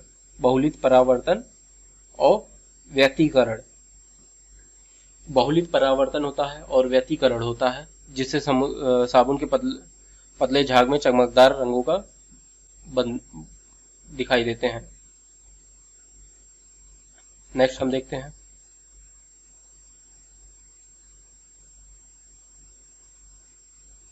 पूर्व आंतरिक परावर्तन होता है जब प्रकाश जाता है हीरे से कांच में। पूर्व आंतरिक परावर्तन जो होता है जब प्रकाश जाता है हीरे से कांच में जाएगा। नेक्स्ट है प्रकाश तंतु। प्रकाश तंतु किसे कहते हैं? ऑप्टिकल फाइबर को। प्रकाश तंतु ऑप्टिकल फाइबर जिस सिद्धांत पर काम करता है वह है पूर्ण अभ्यांतरक आंतरिक परावर्तन पर काम करता है। ऑप्टिकल फाइबर पूर्ण अभ्यांतर आंतरिक परावर्तन। नेक्स्ट है प्रकाश ऊर्जा का ऑप्टिकल फाइबर में संचरण। ऑप्टिकल फाइबर में संचरण पूर्ण आंतरिक परावर्तन के अनुप्रयोग द्वारा किया जाता है। पूर्ण आंतरिक परावर्तन प्रयोग द्वारा। नेक्स्ट है हमारा परिघटना, जिसका उपयोग ऑप्टिकल फाइबर में किया जाता है। पूर्ण आंतरिक परावर्तन। पूर्ण आंतरिक परावर्तन है परिघटना, जिसका उपयोग ऑप्टिकल फाइबर में किया जाता है। पूर्ण आंतरिक परावर्तन होता है। नेक्स्ट देखते हैं तंतु ऑप्टिकल फाइबर। प्रकाशिकी संचार में संकेत प्रवाहित होता है प्रकाश तरंग के रूप में। संकेत प्रवाहित होता है, जो हमारा मैसेज होता है ऑप्टिकल फाइबर में प्रकाश तरंग के रूप में प्रवाहित होता है, जिसको हम बाद में यूज करते हैं संकेत के लिए। नेक्स्ट है हमारा निम्नलिखित कथनों पर विचार की तंतु प्रकाश की पूर्ण आंतरिक परावर्तन सिद्धांत पर आधारित है। प्रकाशी तंतु संचार रूप में अधिकतम है, इसको नहीं, ये उतना नहीं इंपॉर्टेंट है। नेक्स्ट है हमारा मरीजों के पेट के अंदर परीक्षण करने हेतु डॉक्टरों का द्वारा प्रयुक्त एंडोस्कोप जो होता है हमारा, जो डॉक्टर यूज करते हैं मरीजों के पेट के अंदर परीक्षण करने के लिए एंडोस्कोप का यूज करते हैं। वो कार्य करता है किस पे? प्रकाश के सकल आंतरिक परावर्तन के सिद्धांत पर। प्रकाश के सकल आंतरिक परावर्तन के सिद्धांत पर काम करता है एंडोस्कोप जो होता है हमारा, याद रखेंगे, काफी इंपॉर्टेंट है, डॉक्टर यूज करते हैं इसका। मृग मरीचिका, नेक्स्ट हमारा टॉपिक है मृग मरीचिका, जो कि रेत ओत में देखी जाती है और मृग त्रिषणा कुछ लोग कहते हैं इसको। इसका कारण है मृग मरीचिका का प्रकाश का पूर्ण आंतरिक परावर्तन। दूर से दिखाई देती है तो जब हम पास जाते हैं तो उसके वहां पे कुछ नहीं मिलता, जैसे पानी का चमकना, रेत में चमकना पानी का, तो वो मृग मरीचिका कहलाता है। प्रकाश का पूर्ण आंतरिक परावर्तन सिद्धांत पर काम करती है, कारण होता है इसका मृग मरीचिका का। प्रकाश का पूर्ण आंतरिक परावर्तन होता है इसमें। नेक्स्ट है हमारा एक कटा हुआ हीरा जगमगाता है क्योंकि पूर्ण आंतरिक परावर्तन के कारण, पूर्ण आंतरिक परावर्तन के कारण जगमगाएगा या चमकेगी कोई चीज तो पूर्ण आंतरिक परावर्तन होगा उसमें। कोई भी चीज अगर चमक रही है, जगमगा रही है दूर से, या जो भी हो रहा है जगमगा रही है, तो पूर्ण आंतरिक परावर्तन के कारण ही जगमगाएगी वो। नेक्स्ट है उचित रीति से कटे हुए हीरे की असाधारण चमक आधारभूत कारण है उसकी अति उच्च अपवर्तन सूचकांक। उसकी अति उच्च अपवर्तन सूचकांक होता है, जो कटे हुए हीरे उच्च रीति से कटा हुआ चमकता है बहुत, जब उसकी कटिंग हो जाती है हीरे की, तो होता है उसका रीजन उच्च अपवर्तन सूचकांक, अति उच्च अपवर्तन सूचकांक। नेक्स्ट देखते हैं हम हीरा अपने ही आकार के अनुकारी कांच से अधिक झिलमिलाता है। हाँ, झिलमिलाता तो है। हीरे का अपवर्तनांक कांच के अपवर्तनांक से कम होता है। कम तो नहीं होगा, गलत है ये सही है परंतु आर गलत है। नेक्स्ट है हमारा संचार शक्ति, अवशोषित शक्ति, उत्सर्जक शक्ति तथा वापसी की शक्ति से जो एल्बिडो में संबंधित है वह है वापसी की शक्ति। नेक्स्ट है हमारा किसी वस्तु के थ्री डायमेंशनल प्रतिरूप को अंकित तथा पुनरावृत्ति करने की तकनीक का काम है होलोग्राफी। होलोग्राफी में थ्री डायमेंशनल से रिलेटेड है। नेक्स्ट है एक इलेक्ट्रॉनिक पुंज को फास्फोरस कोटेड पर्दे पर फोकस कर प्रतिबिंबों को पर्दों पर जनित किया जाता है। प्रतिबिंबों को पर्दों पर जनित किया जाता है किससे? रोस्टर स्कैन के द्वारा। फास्फोरस कोटेड किया जाता है और पर्दे पर फोकस स्कैन कर प्रतिबिंबों को पर्दे पर जनित किया जाता है रोस्टर स्कैन के द्वारा। नेक्स्ट है रमन प्रभाव। रमन प्रभाव का प्रकाश का उन किरणों से संबंध है। रमन प्रभाव का प्रकाश का उन किरणों से संबंध है जो आर पार जाती हैं, सभी पारदर्शी माध्यम के, ट्रांसपेरेंट माध्यम के आर पार जाती हैं। तो रमन प्रभाव का प्रकाश का उन किरणों से संबंध है। नेक्स्ट है हमारा ध्वनि के पुनरुत्पाद रिप्रोड्यूसिंग के लिए एक CD compact disc audio player में प्रयुक्त होता है। जो कॉम्पैक्ट डिस्क होती है उसको हम किसके द्वारा रीड कर पाते हैं? लेजर बीम के द्वारा रीड कर पाते हैं। ऑडियो प्लेयर या जिसमें भी है कॉम्पैक्ट डिस्क, तो उसका पुनरुत्पाद क्या होता है? जो फिर से उसमें रिप्रोड्यूसिंग मतलब फिर से अगर रीराइट करना है हमको तो लेजर के द्वारा रीराइट होती है, राइट की जाती है लेजर बीम के द्वारा।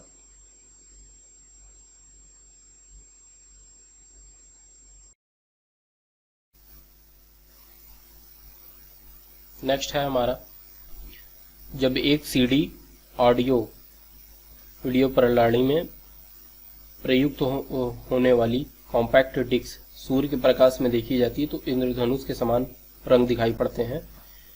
इसकी व्याख्या की जा सकती है परावर्तन एवं विकर्तन यानी कि रिफ्लेक्शन और डिफ्रैक्शन की परिघटना के आधार पर, क्योंकि ये होता है रिफ्लेक्शन और डिफ्रैक्शन की वजह से जो कॉम्पैक्ट डिस्क होती है सूर्य के प्रकाश में जब देखी जाती है तो इंद्रधनुष के समान उसमें रंग दिखाई पड़ते हैं।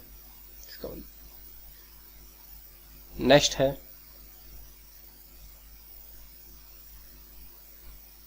दूरदर्शन के संकेत एक निश्चित दूरी के बाद नहीं मिलते हैं क्योंकि पृथ्वी की सतह जो है वृत्ताकार है। वृत्ताकार है पृथ्वी की सतह। दूरदर्शन के संकेत एक निश्चित दूरी के बाद नहीं मिल सकते क्योंकि पृथ्वी की सतह जो है वृत्ताकार है। नेक्स्ट है दूरदर्शन प्रसारण में श्राव्य संकेतों का प्रेषण करने के लिए प्रयुक्त तकनीक है। जो दूरदर्शन का प्रसारण होता है किस तकनीक के द्वारा होता है? आवृत्ति मॉड्यूलेशन, फ्रीक्वेंसी मॉड्यूलेशन के द्वारा होता है दूरदर्शन का प्रसारण। नेक्स्ट है दृष्टिपटल। रेटिना पर जो चित्र बनता है वह वस्तु से छोटा व उल्टा होता है। वस्तु से छोटा और उल्टा होता है। नेक्स्ट है अभिनेत्र लेंस द्वारा किसी वस्तु को जो प्रतिबिंब रेटिना पर बनाया जाता है वह होता है उल्टा तथा वास्तविक होता है रेटिना पर जो इमेज बनती है। नेक्स्ट है एक आंख की अपेक्षा दो आंखों का होना अधिक उपयुक्त है क्योंकि इस कारण से दूरी व गहराई का एहसास होता है।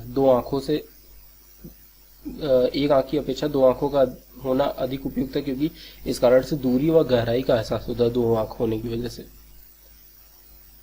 नेक्स्ट है पूरी सूर्य ग्रहण के दौरान सूर्य को सीधे देखने से आंखों में अपरिवर्तनीय क्षति पहुंचती है। क्या क्षति पहुंचती है? इसका कारण जो होता है अल्ट्रावायलेट रेज। सूर्य ग्रहण के दौरान अल्ट्रावायलेट रेज होती हैं जो हमारी आंखों को नुकसान पहुंचाती है। नेक्स्ट है किसी तारे का रंग जो है दर्शाता है उसका ताप। अगर नीले रंग का होगा तो बहुत ही अत्यधिक ताप होगी, ऊर्जा होगी उसमें। तारे का रंग जो होता है दर्शाता है उसका ताप। नेक्स्ट है वायुमंडल में प्रकाश के लिए विसरण का कारण है। वायुमंडल में प्रकाश के लिए विसरण का कारण है जो एब्जॉर्ब हो जाता है धूल के कण के द्वारा। वायुमंडल में प्रकाश के विसरण के लिए जो कारण है वह है धूल का कण। नेक्स्ट है इनके कथनों पर विचार कीजिए। पहला, यदि मैजेंडा रक्तभाव नीलोलोहित पीले रंग के दो वृत्त एक दूसरे को काटते हों तो प्रक्षोदित क्षेत्र का रंग लाल होगा। दूसरा है यदि हरित ताब मैजेंडा रंग दो वृत्त को एक दूसरे को काटते हैं तो प्रतिच्छेदित क्षेत्र का रंग नीला होगा। उपयुक्त कथनों में से सही है 1 और 2। नेक्स्ट है, प्रकाश का रंग निर्धारित होता है इसके तरंगदैर्घ्य से। प्रकाश का रंग जो होता है निर्धारित होता है इसके तरंगदैर्घ्य से। प्रकाश का रंग जो होता है तरंगदैर्घ्य से निर्धारित होता है इसके। नेक्स्ट देखते हैं हम।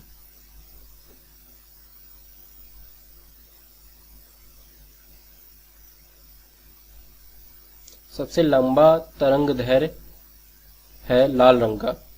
सबसे लंबा तरंगदैर्घ्य जो होता है वेवलेंथ, यानी कि वेवलेंथ जो होती है वो लाल रंग की सबसे ज्यादा दूर तक होती है। नेक्स्ट है, सबसे कम वेवलेंथ किस तरंगदैर्घ्य की होती है, वो बैगनी कलर की होती है। सबसे कम वेवलेंथ जो होती है बैगनी कलर की होती है। नेक्स्ट है, दृश्य वर्ण क्रम में सबसे कम तरंगदैर्घ्य वाला रंग बैगनी कलर है। नेक्स्ट है, नीला प्रकाश, हरा प्रकाश, लाल प्रकाश तथा पीले प्रकाश में से उच्चतम ऊर्जा किस में होगी, नीले प्रकाश में होगी। सबसे अधिक ऊर्जा जो होती है नीले प्रकाश में होती है। नेक्स्ट है, प्रकाश के दृश्य कथन है, प्रकाश के दृश्य वर्ण क्रम में लाल प्रकाश हरे प्रकाश की अपेक्षा अधिक ऊर्जस्वी होता है। कारण है, लाल प्रकाश का तरंगदैर्घ्य वेवलेंथ हरे प्रकाश के तरंगदैर्घ्य से अधिक होता है। गलत है पहला, अधिक नहीं होता है, कम ही होता है, परंतु आर सही। वेवलेंथ जो होती है ज्यादा होती है लाल रोशनी की, लाल प्रकाश की। नेक्स्ट है, हम वास्तविक सूर्योदय से कुछ मिनट पूर्व ही सूर्य दिखाई देने का कारण है। वास्तविक सूर्योदय से कुछ मिनट पूर्व ही हमको सूर्य दिखाई पड़ जाता है, जो कि जिसका कारण है प्रकाश का अपवर्तन। प्रकाश का अपवर्तन कारण है उसका। वास्तविक सूर्योदय से कुछ मिनट पहले ही सूर्य जो दिखाई देता है वो प्रकाश के अपवर्तन के कारण दिखाई देता है। नेक्स्ट है हमारा, क्षितिज के समीप सूर्य एवं चंद्रमा के दीर्घ वृत्ताकार दिखाई देने का कारण है। क्षितिज के समीप सूर्य और चंद्रमा दीर्घ वृत्ताकार दिखाई देने का कारण है अपवर्तन। ये भी अपवर्तन का कारण है, होता है, दिखाई देता है। नेक्स्ट है हमारा, सूर्य के प्रकाश के अदृश्य भाग से प्रकाश संश्लेषण किया जाता है। अदृश्य प्रकाश भाग से प्रकाश संश्लेषण किया जाता है, कुछ बैक्टीरिया द्वारा प्रकाश संश्लेषण किया जाता है। नेक्स्ट है, ट्रैफिक सिग्नल में लाल प्रकाश प्रयुक्त होता है। ट्रैफिक सिग्नल में जो होता है लाल प्रकाश प्रयुक्त होता है क्योंकि इसकी वेवलेंथ सबसे ज्यादा होती है। इसकी तरंगदैर्घ्य की लंबाई सर्वाधिक होती है, वेवलेंथ लाल रोशनी की सबसे ज्यादा होती है। कथन। नेक्स्ट है, खतरे का सिग्नल लाल रंग का बनाया गया है। दूसरा आर, कारण जो है लाल रंग का प्रकीर्णन सबसे कम होता है। दोनों ही सही है, प्रकीर्णन कम होता है क्योंकि इसकी वेवलेंथ सबसे ज्यादा होती है। नेक्स्ट है हमारा, cobalt oxide, cupric oxide, ferric oxide तथा निकिल ऑक्साइड में से वह जो कांच को गहरा नीला रंग प्रदान करता है, तो इसका होगा कोबाल्ट ऑक्साइड होगा। कोबाल्ट ऑक्साइड जो होता है हमारा कांच को गहरा नीला रंग प्रदान करता है। कोबाल्ट ऑक्साइड जो होता है हमारा कांच को गहरा नीला रंग प्रदान करता है। आकाश नीला लगता है क्योंकि लघु तरंग दीर्घ तरंगों की अपेक्षा वायुमंडल द्वारा अधिक प्रकीर्णन होती है, क्योंकि जो नीले रंग का वेवलेंथ कम होती है, तरंगदैर्घ्य कम होती है, इस वजह से ये पूरी तरह एब्जॉर्ब हो जाता है नीला रंग जो होता है लाइट आकाश में। लघु तरंग दीर्घ तरंगों की अपेक्षा वायुमंडल के द्वारा अधिक प्रकीर्णन होती है। नेक्स्ट है, खतरे के संकेतों के लिए लाल का प्रकाश का प्रयोग किया जाता है क्योंकि इसका प्रकीर्णन सबसे कम होता है, क्योंकि इसकी वेवलेंथ सबसे ज्यादा होती है और ये बहुत दूरी तक दिखाई देता है, इसका प्रकीर्णन कम होता है, अब्जॉर्प्शन लाइट ऑफ, इसीलिए इसका खतरे के संकेतों के लिए प्रयोग किया जाता है लाल रंग का।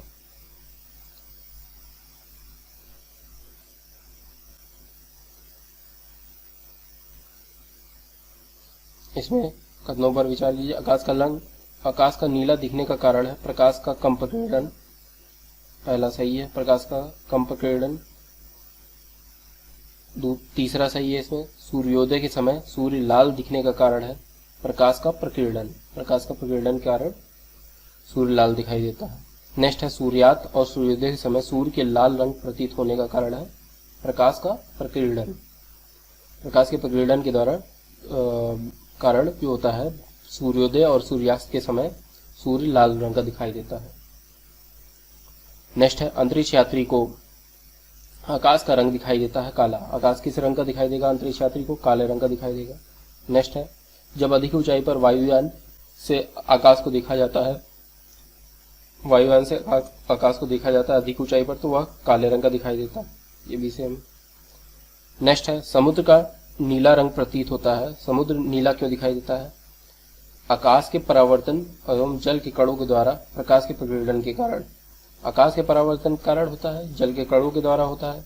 तीसरा होता है प्रकाश के प्रकीर्णन के कारण। आकाश के परावर्तन, जल के कणों के द्वारा और प्रकाश के प्रकीर्णन के द्वारा समुद्र जो होता है हमें नीला प्रतीत होता है।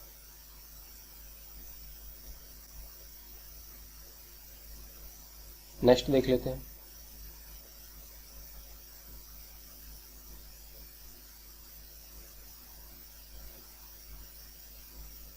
हमें हरी घास का रंग हरा दिखाई देता है क्योंकि यह हरे रंग को हमारी आंखों पर परावर्तित हरे रंग को परावर्तित करेगा, तभी तो दिखाई देगा हरा रंग।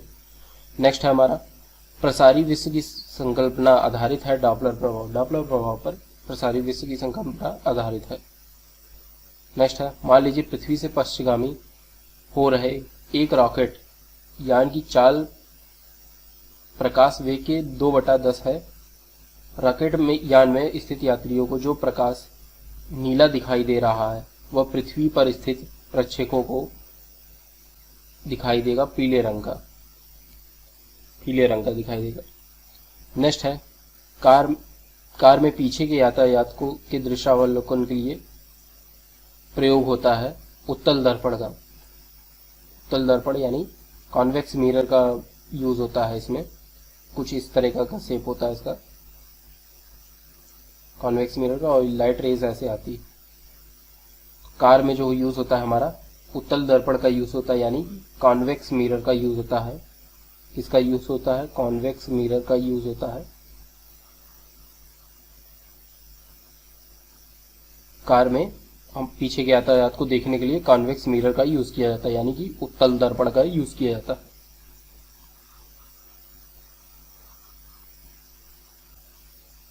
नेक्स्ट है हमारा दाढ़ी बनाने के लिए काम में लेते हैं अवतल दर्पण। दाढ़ी बनाने के लिए काम में लेते हैं किसको? अवतल दर्पण को लेते हैं। अवतल दर्पण यानी कि कॉनकेव मिरर को लेते हैं हम। दाढ़ी बनाने में जो होता है यूज होता है हमारा मिरर, वो अवतल दर्पण होता है। तो रेज जो हो जाएगी ऐसे टकराएगी, यानी कि कॉनकेव मिरर का यूज किया जाता है। दाढ़ी बनाने के काम में कॉनकेव मिरर का यूज करते हैं हम। नेक्स्ट है धूप से बचने के लिए छाते में रंग संयोजन जो होता है हमारा सबसे उचित है। धूप से बचने के लिए रंग संयोजन जो होता है हमारा सबसे उचित है। ऊपर की ओर उजला होना चाहिए, नीचे की ओर काला होना चाहिए। धूप से बचने के लिए छाते में रंग संयोजन जो होता है ऊपर की ओर उजला होना चाहिए, नीचे की ओर काला होना चाहिए। नेक्स्ट है खगोल दूरदर्शी से बना प्रतिबिंब जो होता है हमारा, दूरबीन से बना प्रतिबिंब हमारा जो होता है वो काल्पनिक और बड़ा होता है। काल्पनिक होता है और बड़ा होता है खगोल दूरदर्शी से बना प्रतिबिंब। नेक्स्ट है जब दो समानांतर समतल दर्पणों के बीच कोई वस्तु रखी जाती है तो बनने वाले प्रतिबिंबों की संख्या कितनी होती है? अनंत होती है, यानी कि इन्फिनिट होगी नंबर ऑफ इमेजेस। दो समतल प्लेन मिरर के बीच में जो वस्तु रखी जाएगी उसकी इमेज जो होगी अनंत बनेगी, इन्फिनिट बनेगी। नेक्स्ट है हमारा प्रकाश के एक बिंदु स्रोत को दो समानांतर समतल दर्पणों के मध्य रखने पर अनंत प्रतिबिंब प्राप्त होंगे, इन्फिनिट होंगे इसमें भी। नेक्स्ट है हमारा जब किसी दर्पण को एक एंगल कोण से घूर्णित किया जाए, थीटा कोण से घूर्णित किया जाए तो परावर्तित किरण का घूर्णन होगा 2 थीटा होगा, डबल हो जाएगा, दुगना हो जाएगा एंगल। नेक्स्ट देखते हैं यातायात के संकेतों पर जड़ी हुई कांच की छोटी छोटी मणिकाएं उन पर प्रकाश पड़ने पर तेजी से चमकने लगती है। कथन है, कारण है हमारा, प्रकाश पूर्णतः परावर्तित रिफ्लेक्टेड होता है जब आपतन कोण एक निश्चित कृतिक मान क्रिटिकल वैल्यू से अधिक हो जाता है, तब अपेक्षाकृत सघन डेंसर मीडियम से गुजरता है तो प्रकाश अपेक्षाकृत विरल माध्यम रेयर मीडियम से परावर्तित होता है। तो दोनों ही सही हैं इसमें। नेक्स्ट है हमारा, प्रकाश में 7 रंग होते हैं, रंगों को अलग अलग करने का तरीका क्या है? प्रिज्म से रंगों को अलग अलग किया जाता है, प्रकाश के रंगों को प्रिज्म से अलग अलग किया जाता है। नेक्स्ट है, इंद्रधनुष के रंगों का सही क्रम है, नीला होता है सबसे ऊपर, बीच में हरा होता है, लास्ट में पीला होता है। नेक्स्ट है, जब धूप की वर्षा बूंदों पर गिरती है, जब धूप वर्षा की बूंदों पर गिरती है तो इंद्रधनुष बनता है। इसके लिए भौतिक परिघटनाएं जिम्मेदार हैं, जो है परावर्तन और अपवर्तन एवं आंतरिक परावर्तन, यानी कि परावर्तन जो है प्रक्षेपण है और आंतरिक परावर्तन और अपरावर्तन, आंतरिक परावर्तन, प्रक्षेपण, परावर्तन, अपरावर्तन जो है इंद्रधनुष के लिए जिम्मेदार है, भौतिक घटना के लिए जिम्मेदार है, परिघटना के लिए। नेक्स्ट है हमारा, नीला, हरा, पीला तथा लाल रंग में से इंद्रधनुष मध्य में दिखाई देता है, जो रंग वो है हरा रंग दिखाई देता है मध्य में। नेक्स्ट देखते हैं, इंद्रधनुष के दोनों सीमांत पर वर्णप्रत होते हैं, सबसे ऊपर जो होता है बैगनी रंग होता है, नीचे की ओर लाल रंग होता है। नेक्स्ट है कथन, एक छड़ी को जल में तिरछी हुई स्थिति में डुबोया जाए, यदि बगल से देखा जाए तो छड़ी छोटी और जल की सतह पर झुकी हुई प्रतीत होती है। कारण है इसका, छड़ी से आने वाला प्रकाश जल की अणुओं पर प्रकीर्णित होकर छड़ी के छोटी और झुकी हुई होने का आभास देता है। जल के अणुओं से प्रकीर्णित होकर नहीं, सही है हमारा पहला कथन जो सही है वो सही है, लेकिन कारण गलत है। नेक्स्ट देखते हैं हम,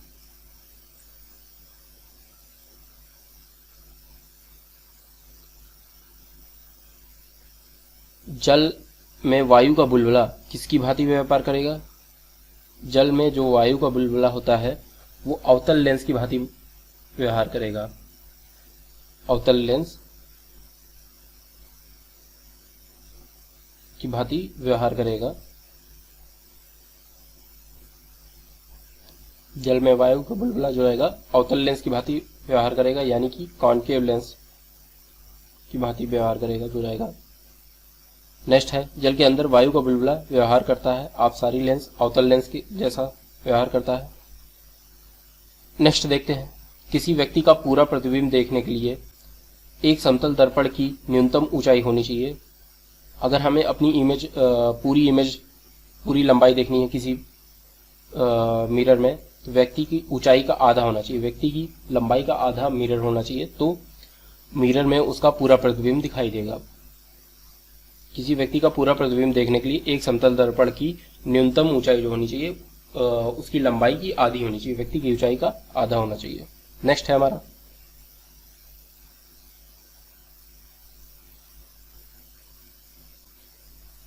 हमारा, एक समतल दर्पण की वक्रता त्रिज्या होती है, अनंत होती है। एक समतल दर्पण की वक्रता त्रिज्या जो होती है अनंत होती है। नेक्स्ट है हमारा, 1.50 मीटर लंबे व्यक्ति को अपना खड़ा संपूर्ण प्रतिबिंब देखने के लिए आवश्यक दर्पण की न्यूनतम लंबाई होगी जो होगी 0.75 सेंटीमीटर, यानी कि उसकी आधी होगी। 1.50 मीटर की आधी होगी 0.75 मीटर पूरा प्रतिबिंब देखने के लिए। नेक्स्ट है हमारा, दूरदृष्टि दोष निवारण के लिए काम में लेते हैं, किसका लेते हैं? उत्तल लेंस को काम में लेते हैं। दूरदृष्टि दोष निवारण के लिए उत्तल लेंस को काम में लिया जाता है। नेक्स्ट है, दूरदृष्टि दोष वाले व्यक्ति के संबंध में सही है, इस दोष को ठीक करने के लिए अवतल लेंस का उपयोग किया जाता है। इस दोष को ठीक करने के लिए अवतल लेंस का उपयोग किया जाता है, गलत है ये, दूरदृष्टि दोष को निवारण के लिए। नेक्स्ट है, निकट दृष्टि दोष को दूर करने के लिए उपयोग में लाया जाता है नतोदर कॉनकेव लेंस को निकट दृष्टि दोष को, मतलब पास की दृष्टि को निकट दृष्टि दोष दूर करने के लिए कॉनकेव लेंस का प्रयोग किया जाता है। निकट दृष्टि दोष मायोपिया में, यानी कि इसको मायोपिया कहते हैं, निकट दृष्टि दोष पास का जो रहता है, इसमें अवतल लेंस का प्रयोग किया जाता है, अवतल लेंस का प्रयोग किया जाता है, ठीक किया जाता है मायोपिया में। नेक्स्ट है हमारा, जब एक व्यक्ति तीव्र प्रकाश क्षेत्र से अंधेरे में कमरे में प्रवेश करता है तो कुछ समय के लिए स्पष्ट दिखाई नहीं देता, बाद में धीरे धीरे उसे चीजें दिखाई देने लगती हैं। इसके कारण है, जब अंधेरे में से प्रकाश से तुरंत ही वो अंधेरे में जाता है तो उसको कुछ समय के लिए कुछ दिखाई नहीं देता है, तो उसका कारण होता है पुतली के आकार में परिवर्तन, रेडॉप्सिन का विरंजक व पुनः विचरण होना, रेडॉप्सिन का विरंजक का पुनः विचरण होना, आंखों का अंधेरे के प्रति कुछ समय में अनुकूलित होना, आंखों का अंधेरे के प्रति कुछ समय तक अनुकूलित होना, यही कारण होता है। नेक्स्ट है, पढ़ने में काम आने वाले ग्लासेस बनते हैं, पढ़ने में काम आने वाले ग्लासेस बनते हैं उत्तल लेंस से बनते हैं, पढ़ने में काम आने वाले ग्लासेस जो होते हैं उत्तल लेंस से बनते हैं। नेक्स्ट है, आंख में सकेंद्रण होता है, आंख में सकेंद्रण होता है लेंस की उत्तलता में परिवर्तन द्वारा, आंख में सकेंद्रण होता है लेंस की उत्तलता में परिवर्तन द्वारा। नेक्स्ट है, सही कथन नहीं है, ये इतना इम्पोर्टेंट नहीं है। नेक्स्ट है हमारा, खोज बत्ती के में दर्पण में प्रयुक्त होता है, जो कि टॉर्च में मतलब खोज बत्ती में दर्पण में प्रयुक्त होता है, वो होता है अवतल मतलब दर्पण, यानी कि कॉन्केव मिरर होता है, अवतल दर्पण होता है हमारा खोज बत्ती में। नेक्स्ट है, समान फोकस दूरी वाले कांच के दो लेंस जिनमें एक उत्तल तथा दूसरा अवतल लेंस है, एक दूसरे को सटा कर रखे गए, इसमें युग्म का व्यवहार होगा कांच की समतल चादर की भांति। नेक्स्ट है, काफी इंपॉर्टेंट है ये, स्पष्ट दृष्टि की न्यूनतम दूरी होती है, स्पष्ट दृष्टि की न्यूनतम दूरी होती है जो, ये इंपॉर्टेंट है काफी, 25 सेंटीमीटर जो होता है, स्पष्ट दृष्टि की न्यूनतम दूरी होती है 25 सेंटीमीटर। नेक्स्ट है हमारा, आंख के लेंस की फोकस दूरी परिवर्तित होती है सिलियरी मांसपेशियों के द्वारा, सिलियरी मांसपेशियों के द्वारा शिथिलन और संकुचन से होती है, आंख के लेंस की फोकस दूरी परिवर्तित होती है हमारे।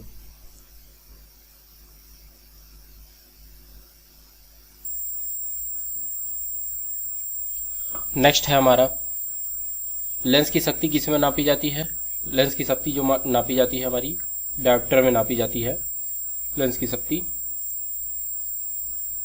डायोप्टर में नापी जाती है। नेक्स्ट है हमारा, यदि किसी ऐनक की लेंस पावर जो है +2 डायोप्टर है तो इसके फोकस की दूरी होगी, तो इसके फोकस की दूरी जो होगी हमारी 50 सेंटीमीटर होगी।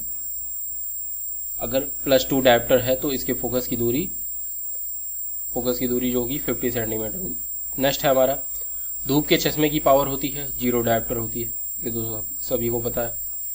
नेक्स्ट है, कैमरे का द्वारक कपाट गति जो संयोग अधिकतम उदय भाषण होने देता है वह है f22 फ्रेम 22 1/60, इसका ये चीज होगी।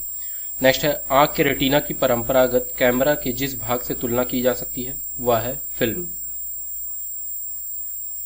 नेक्स्ट है, मनुष्य की आंख में किसी वस्तु का प्रतिबिंब जिस भाग पर बनता है वह है दृष्टिपटल यानी रेटिना पर बनता है। नेक्स्ट देखते हैं, किसी अपारदर्शी वस्तु का रंग उस रंग के कारण होता है जिसे वह परावर्तित करता है, रिफ्लेक्ट करता है। किसी अपारदर्शी वस्तु का रंग मतलब जो होता है अपारदर्शी वस्तु का रंग उस रंग के कारण होता है जिसे वह रिफ्लेक्ट करता है, परावर्तित करता है। नेक्स्ट है हमारा, एक रंगीन टेलीविजन में 3 आधारभूत रंगों के मिश्रण से बनते हैं, ये होते हैं लाल, हरा, नीला। रंगीन टेलीविजन में जो मिश्रण होते हैं रंगों के होते हैं लाल, हरा, नीला। नेक्स्ट है, जब लाल, नीले तथा हरे रंग का पुंज एक स्थान पर पड़ता है, लाल, नीला, हरा एक स्थान पर अगर पड़ता है प्रकाश, तो वह रंग प्रकाश का रंग सफेद हो जाता है वहां पे, लाल, हरा और नीला। एक स्थान पर पड़ेगा तो सफ़ेद हो जाएगा प्रकाश का रंग। काला, हरा तथा लाल तथा नीला में से प्राथमिक रंग नहीं है। कौन सा प्राथमिक रंग नहीं है? तो इसमें काला रंग जो है प्राथमिक रंग नहीं है। नेक्स्ट है 3 मूल रंग है, नीला, हरा, लाल। मूल रंग जो है नीला, हरा, लाल। नेक्स्ट है सूर्य के प्रकाश में रंगों की व्याख्या होती है। सूर्य के प्रकाश में रंग कितने रंग होते हैं? 7 रंग होते हैं। नेक्स्ट है सूर्य के प्रकाश में उपस्थित रंगों के संदर्भ में हरा, भूरा, लाल तथा नीला रंगों में से विषम कौन है? विषम होगा हमारा भूरा। भूरा रंग जो है हमारा सूर्य प्रकाश में नहीं होता। दोस्तों, हमारे साथ इसी तरह जुड़े रहें। इस वीडियो को लाइक करें, चैनल को सब्सक्राइब करें और बेल आइकन को जरूर दबा लें। वीडियो को शेयर करें अपने सभी दोस्तों और फैमिली मेम्बर्स के साथ। मिलते हैं अगले वीडियो में। Thanks for watching this. Have a great day. जय हिंद, वंदे मातरम।